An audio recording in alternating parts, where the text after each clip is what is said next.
Ahojte, volám sa Tomáš a vítam vás pri našej novej show. Moje meno je Erik a toto je Olej. The name of the game. The name of the game. The name of the game. The name of the game.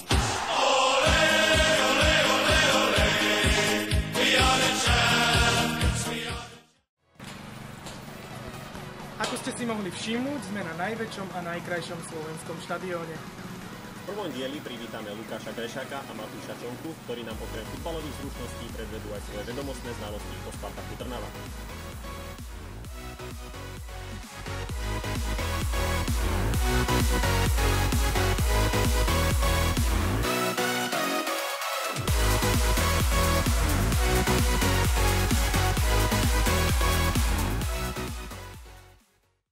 Počkaj, ty budeš ten srandista a ja ten vážny? No však ako chceš.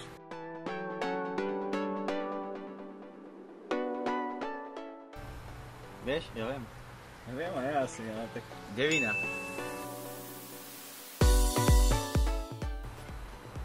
Laco? Ty nevieš? Už viem? Laco Kuna, ne? Laco Kuna. Viem.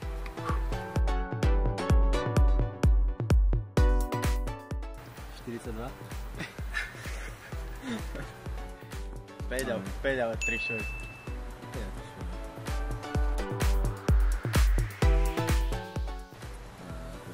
45 rokov. Ne? 1973? Áno.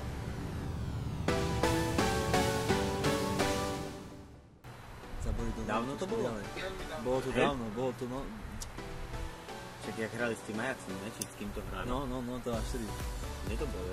Čo to bolo? Jaký zápas? Ďaleko moc? Áno. Podľa mňa štvrťfinále alebo niekde. Ďalej? Semifinále?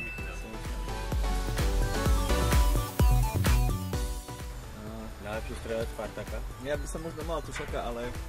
Povedz mi iniciály. J.A. J.A.? J.A. Ja? Ja? Jožko má prvé meno však? Tak je to asi Adamec, ne? 823? Ne? 823. 1823? Nie, 823. 1923. Dobre. To máme heslo na Wi-Fi. Tak. Toto je najlepšie. Po otestovaní vedomostí tu máme druhú výzvu. Budeme kopať penalty.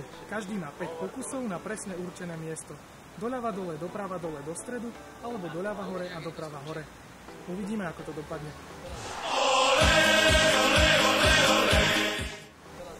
Prvý pôjdem ja a prvú penaltu kopnem doprava dole. Pozor! A ja teda to budem hrať doľava a dole. Ako sa budem snažiť.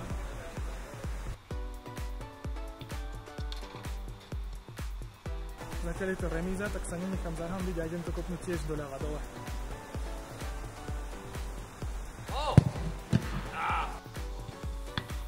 Idem na niečo obťažnejšie, tak budem sa snažiť doprava hore teda.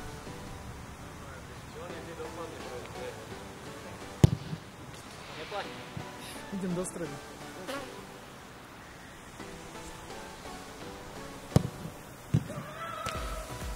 A ja teraz sa pokúsim doľava hore.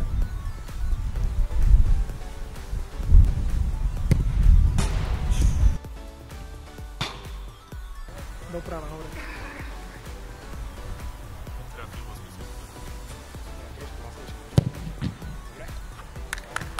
Tentokrát to bude do stredu.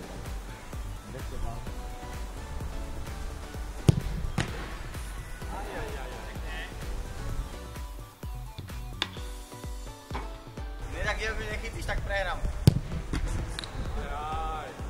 Tak idem doprava dole. Vieš tam kopom?